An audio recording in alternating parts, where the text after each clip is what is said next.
stories, and community connection. So why this group of people? All of these folks that you will hear from tonight are community builders, people who have dedicated significant parts of their lives to their community. And in many cases, these are the very people who started some of the most dynamic Jewish community organizations here in this country and internationally.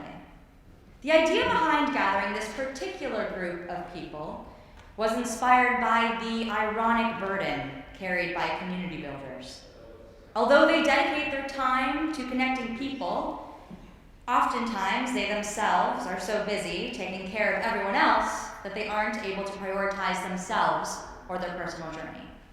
So for the last few months, these people have been meeting up regularly to do the big personal work of looking inward, to try to truly understand themselves and their own story.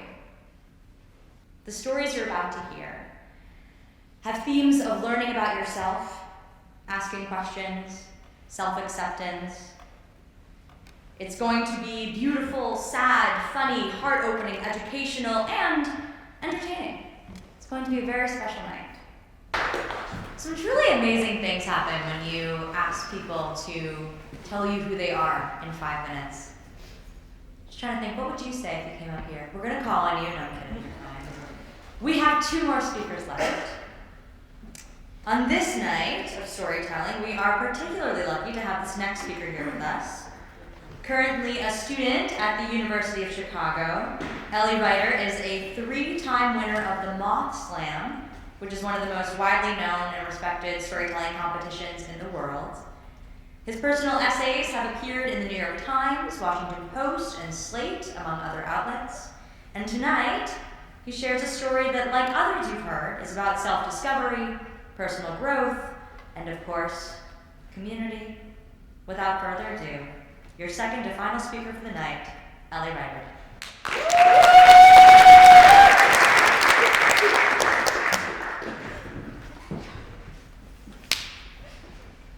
I was 22, and in an act of rebellion, I bought my first pair of blue jeans.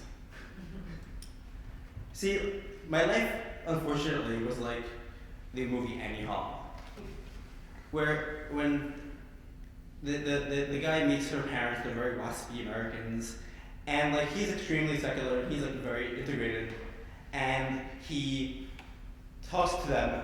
The waspy grandmother takes one look of horror, and in her mind, they see this Hasidic Jew in full regalia, in full lavush, as they would say. And that's how I felt, that no matter how many New Yorkers I read, how many Atlantics I read, and however smart I was, or well, I presented, I still felt like a very uncultured person. So I was 21 years old, and I left rabbinical school without a plan, which I suggest you all do. And I did the one thing I wouldn't do, because in 11th grade, in 10th grade, a rabbi said that the end of society is here because the President of the United States, in public, went in the street and wore dungarees. To which we all asked, what are dungarees? And he explained it was jeans. And even though our family was not the most religious in the prescribed way the community was. We had a television, for instance. Don't tell anyone. It's bad for shidduchim. Still, I would never cross that thick blue line of blue jeans. But still, in this day at 21, without a plan ahead, I called my friend Shmuley, who was way out of his community where he came from. He was like, help me out. So he took me by the hand and we went to Uniqlo. And in Uniqlo, he sort of passed me over to this saleswoman and he explained my predicament and she laughed. And she took me shopping. And we tried on pairs of jeans and some made my butt look too big, some made it look too small. I'm still to this day not sure which is the preferred method. And we picked a pair of jeans and I bought it and I put it in the Mickey Mouse paper bag and stapled it. And I threw it to the back of my closet for 9 months because I was not ready for that step. 9 months later, I was ready because it was my first day of Hunter College. And I figured, what better way of integrating into American society than college? I was finally going to be one of those people. And in college, I visited my counselor, and she saw how sweaty I was and how uncomfortable I was. And really, it was because I was wearing jeans. And they felt very tight, and they sort of felt like burlap sacks around my feet. They reminded me that I had a bris. And I didn't know what was happening. I was still in this really weird environment at school. And she's like, Ellie, maybe you're not ready for school yet. Maybe wait a semester before you enroll. So I failed at that. And then I got home and then my sister explained to me why my jeans were so uncomfortable. They were women's jeans. It must have been a very slow day at Uniqlo. Still undeterred, with red flags swirling around me, I enrolled in my first semester. And I figured, what better way to integrate into a non-Jewish world than to learn to think like a non-Jew? So I enrolled into an Intro to Philosophy class, naturally. And there, during office hours, my professor, who's from the most non-Jewish city in America, Portland, Maine, had all these questions about Jewish philosophy, because clearly I was an expert in Rambam. And then I took an acting class, because perhaps I can act my way through this life, and fake it, and maybe if I take an acting class, I can fake it and I'll fit in better. And my professor wanted me to do my monologue in Yiddish. I still don't know how to say the words glass menagerie in Yiddish. Or English for that matter. So I realized I had to be more drastic. I'd like to integrate more, I had to do something crazier. So I moved to the most un-Jewish part of New York City, Long Island City. I searched Jewish on Google Maps to see how far it was from the address, and the closest thing was a Jews for Jesus office, a mile and a half away. But let's be real, it doesn't count. And it was right next to an abortion clinic, so I'm like, that's great. So just in case, it's very great, I'm safe. And I move in, and I'm excited, I'm finally here, I made it, I'm on my own.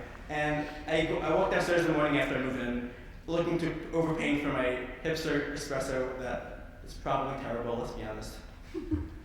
And I get to the bottom stairs, and I see a chassid book by in full regalia, black coat, black hat. And I think, you can run, but you can't hide. But the following week, I get a call from Jesse, and I'm like, who's Jesse? He's like, oh, I'm a casting agent.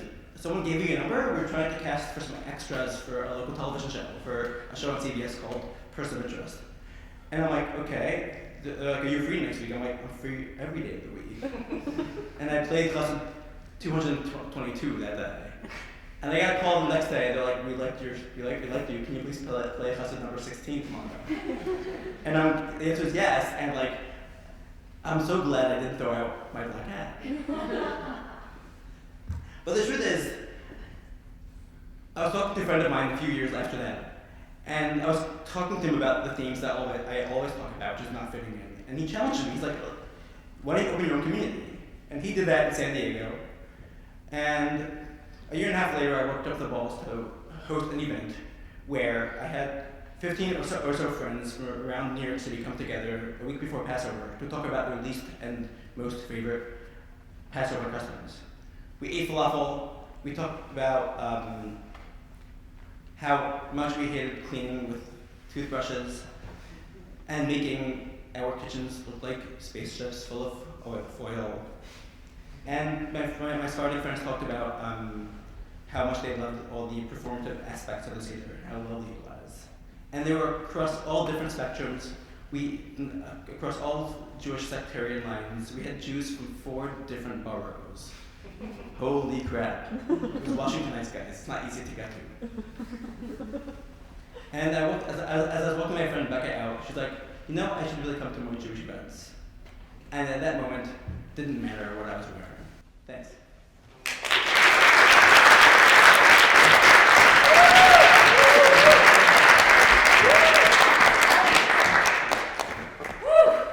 We've done it.